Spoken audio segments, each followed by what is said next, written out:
Former President Evo Morales, representatives of trade union and social movements denounced new destabilization attempts in Bolivia.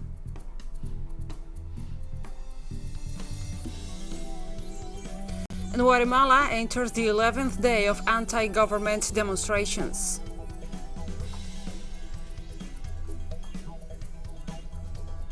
Joint military exercises between China and Russia started this Monday and will run through August the 13th.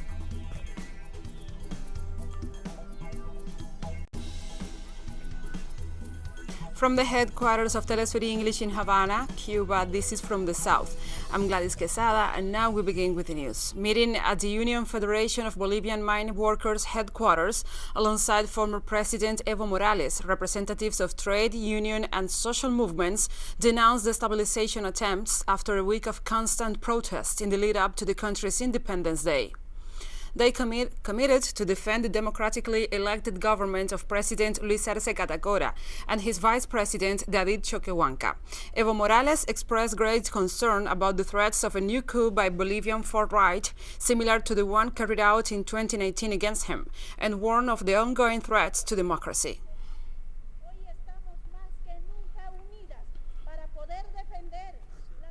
15 social movements are present here. We convoke you,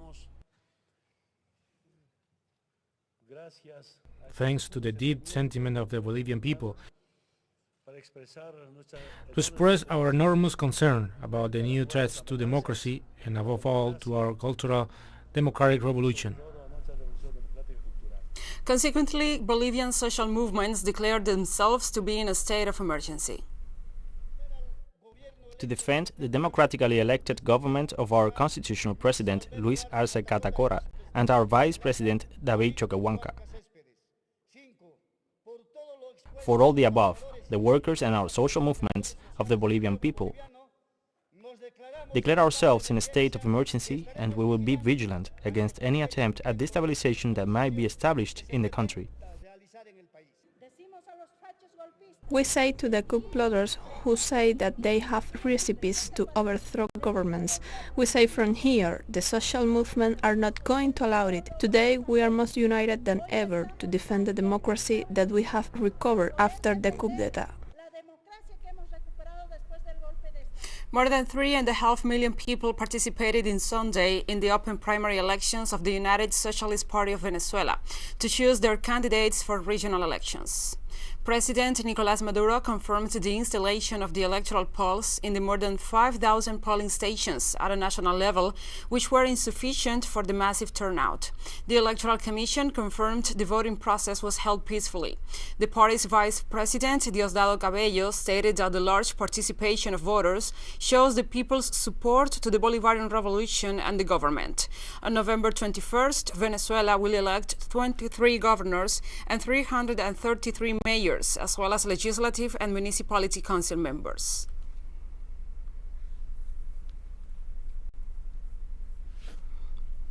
President Maduro reacted on his Twitter account. He wrote, "My acknowledgement to all candidates and pre-candidates. You've made an exemplary campaign. The call now is for unity to advance together, accomplishing the revolutionary commitment of becoming one united force that reaches victory in the mega elections of the coming November 21st.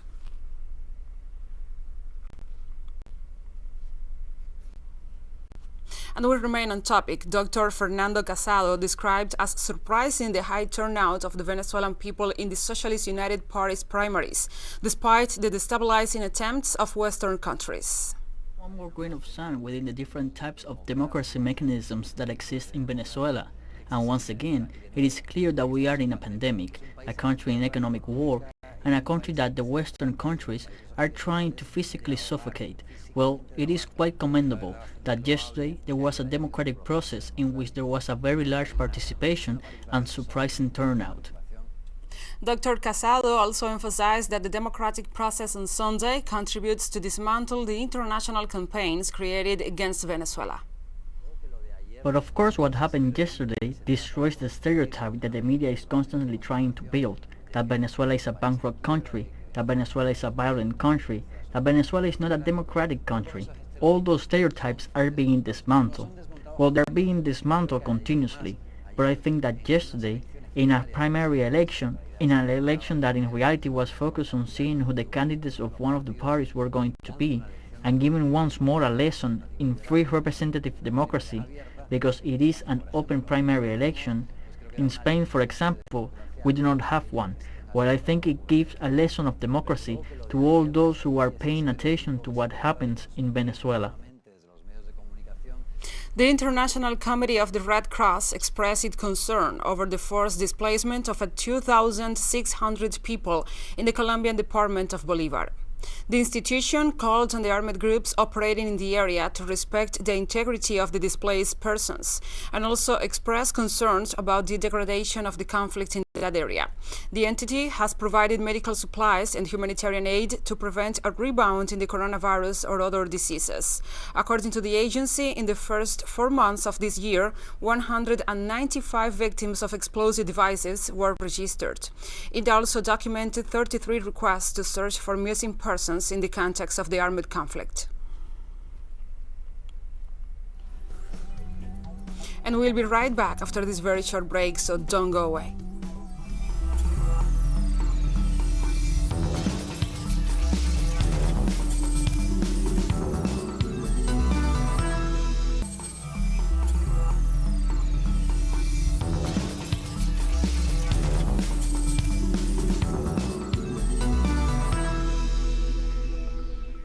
Welcome back to From the South.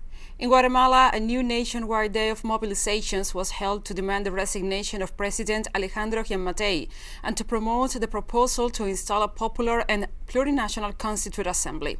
More in the following report from our correspondent, Santiago Boton. Members of the Farmers Development Committee, CODECA, blocked more than 40 highways across the country to demand the resignation of President Alejandro Giammattei Falla and Attorney General Consuelo Porras. We call for this resignation because it was not the will of the peoples, but it also the results of the electoral fraud of 2019. Demanding it, not asking for it, not begging for it, not negotiating, demanding the resignation of Alejandro Giammattei in this case and of Consuelo Porras, who is the head of the Public Prosecutor's Office. CODECA members explained that following the president's resignation, they proposed the creation of a transitional government to build a new nation.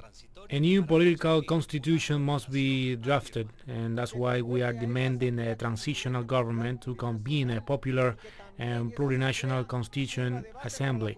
And this assembly should also serve as the basis for building a plurinational state to address the corrupt state and the failed state.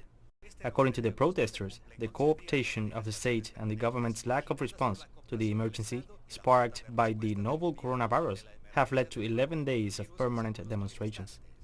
How many more deaths do we have to bury? How many deaths have we already buried as a result of corruption, not because of the virus? So much malnutrition, such an educational gap, so much corruption. While the Presidential Commission for Dialogue mediated in one of the demonstrations in the Guatemalan capital, the Chamber of Commerce condemned the roadblocks in a statement. It really affects the traffic in the city. We know that here the traffic load is quite intense, and that is why, as a commission, we decide to come here to be able to act as mediators. In the framework of the International Day of the World's Indigenous Peoples, CODECA estimates that it mobilized some 200,000 people at the national level. Demonstrations began at 3 a.m. in several locations throughout Guatemala, all against corruption and to demand the resignation of President Alejandro Giammattei and the dismissal of the Attorney General.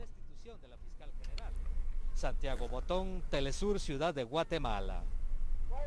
And now we continue. In Argentina, Youth Week begins. Hundreds of young people will be able to participate in an innovative way in educational, cultural, social, sports, and artistic activities across the country. The Technopolis Arena, Buenos Aires, will be the physical epicenter of the event. On opening, President Alberto Fernández launched the second stage of the Argentina program, a training plan for 60,000 young people, which includes subsidies to purchase computers and free internet connection cards. The TESUMO program was also launched to promote the hiring of youth between 18 and 24 years of age in small and medium-sized companies that will benefit from a reduction in employer contributions and receive economic support from the state.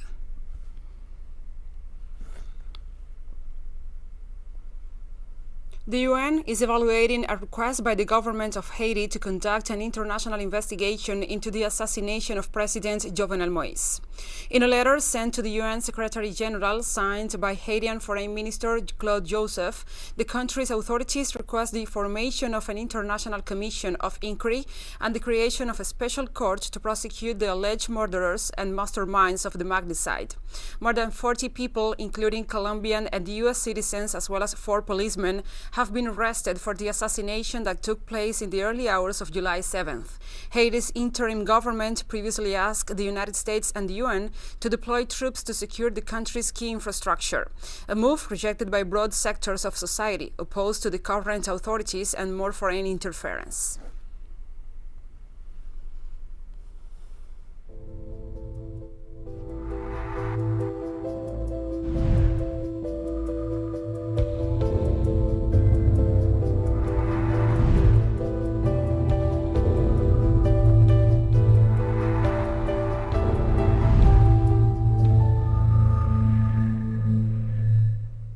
Welcome. Scientists from Freeland Institute in Cuba announced that the first 25 adolescents included in the Soberana Pediatrics anti-COVID-19 clinical trial received this Monday the dose of the Soberana Plus vaccine candidate to conclude their vaccination scheme. This group of volunteers between 12 and 18 years old received 2 shots of the Soberana O2 vaccine candidate and the final jab, Soberana Plus. The vaccination scheme, which was conducted as part of the pediatric analysis, recently showed a 91% efficacy against the symptomatic disease. The experts are confident that by the end of August and early September, the first data from the research in pediatric ages will be available, and then the necessary documents will be submitted in order to start vaccination in that population. Health authorities emphasize that immunization against COVID-19 in children and adolescents plays a fundamental role, as it could have a very positive effect in containing the progression of this disease.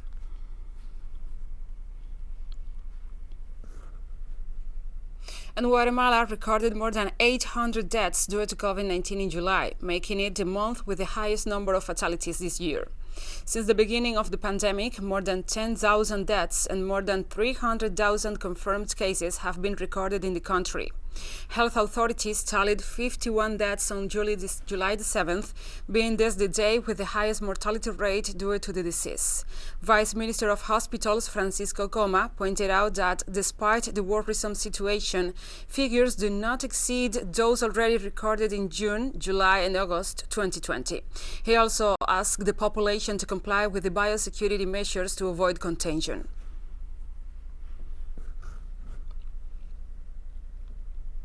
New restrictions came into effect from this Monday in the French capital. People are required to show a special virus pass before they can enter restaurants and cafes or travel across the country. The measure is part of a government plan to encourage more people to be vaccinated against COVID-19 to slow down a surge in infections. The highly contagious Delta variant now accounts for most cases in France. The special pass is issued to those who are vaccinated or have proof of a recent recovery from the virus or a recent negative test. The measure also applies to tourists visiting the European country. Other nations have adopted similar policies as part of the so-called new normality.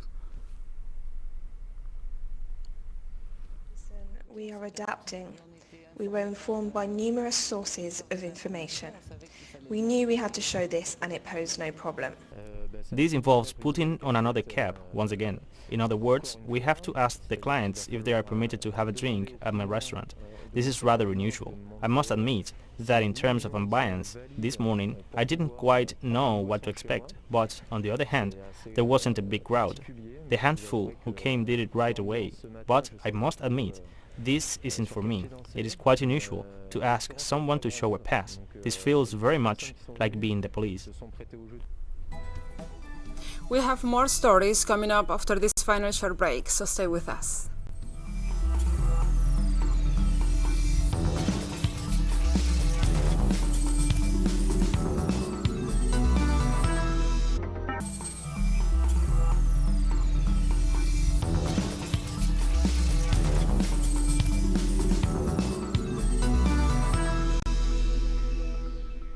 Welcome back to From the South. China and Russia are showcasing their growing ties with joint military exercises that started in northwest China this Monday and will last until August 13th. More than 10,000 troops are participating in the drills in the Ningxia Hui Autonomous Region. They will involve large numbers of aircraft, weapon systems and vehicles. The aim is to strengthen military cooperation between the two countries to deploy operations against terrorists and safeguard regional and international stability. The exercises come as US and NATO troops leave Afghanistan and the Taliban makes gains, threatening security in Eurasia. This year's training marks the fourth consecutive exercises between Beijing and Moscow, and the first joint drills held in China.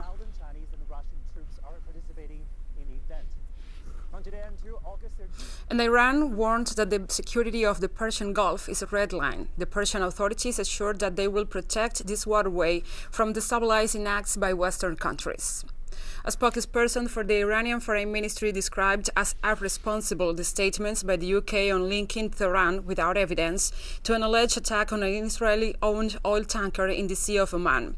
The ministry expressed its condolences to the families of the two victims of the attack on the Mercer Street tanker, while rejecting any implication in the blast. Tehran also warned that it will provide a firm response to any act that endangers the country's interest and security.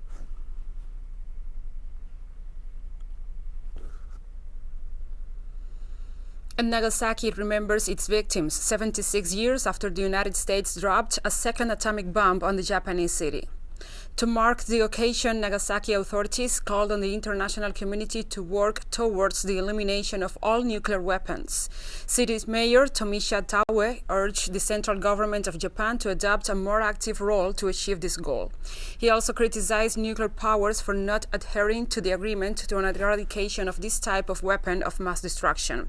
3 days ago, a tribute was paid to the victims of the first nuclear bomb dropped by the United States on the city of Hiroshima.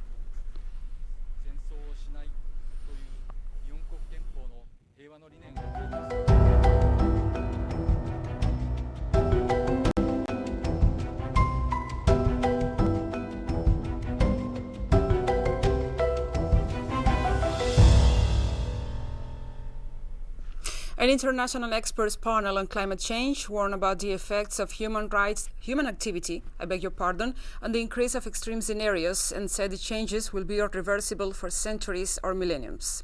The report presented reaffirms climate change is no longer a likely situation, rather than a terrifying fact. The panel has spent over 3 decades building up the study on climate change. The specialists concluded that humanity's high industrial capacity and the few truly effective environment-friendly practices and regulations have led to the heating of the atmosphere, the ocean, and the earth. Climatic events like the recent floods and heat waves that have struck in several parts of the world are a direct consequence of the spike of average global temperatures. Experts call for a drastic reduction in greenhouse gas emissions.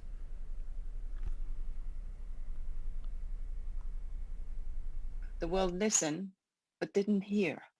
The world listened, but it did not act strongly enough. And as a result, climate change is a problem that is here now. We can't undo the mistakes of the past, but this generation of political and business leaders, this generation of conscious citizens can make things right. Have we lost the hope? No one, yes. According to this report, we are still having a chance to stop the negative climate trend during the mid of this century by especially limiting the use of fossil fuels and by stopping deforestation. But the recent changes we have seen in the climate are now widespread, rapid, and intensifying. Some of the changes we see today are unprecedented in thousands of years or never seen before. And firefighters in Greece have gone through extreme efforts in their 7-day non-stop evacuation and contention activities, trying to stop the wildfires from reaching the forest. The wildfires spread large amounts of smoke and heavy heat, having forced thousands of people to flee and destroying hundreds of homes. 2 people were confirmed dead in Greece. Meanwhile, Turkey struggles with blazes of its own, with a count of 8 fatalities respectively. Dozens have been hospitalized in both nations. Southern European territories swept in heat waves and battling from the fires for almost 2 weeks now.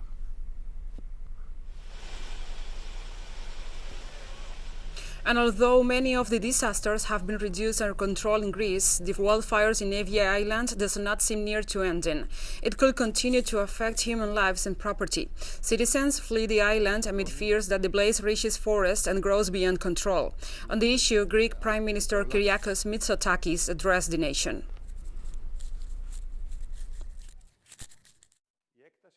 The extent of the disaster, especially in Evia and Attica, blackens everyone's hearts. And I am the first one to apologize for any weaknesses. I fully understand the pain of those who watched their homes and properties burning, the frustration of those who were evacuated from their hometowns, even the anger of those seeking airborne assistance without knowing whether the firefighting aircraft were operating elsewhere or whether conditions made it possible for them to fly. The Mexican border state of Baja California registered 21 deaths due to the highest heat death toll in recent days. According to the head of epidemiology, Oscar Zazueta Fierro, the ages of the people who have died range from 18 to 61. Zazueta Fierro also said there have been more than 300 recent cases of heat stroke. Health officials ask residents to remain hydrated and out of the sun as much as possible. In the Mexicali, the average temperature over the last days has been 46.1 degrees Celsius and is not expected to drop in the coming hours. The area has been hit by warmer than normal temperatures this year, at times reaching a high of 50.5 degrees Celsius.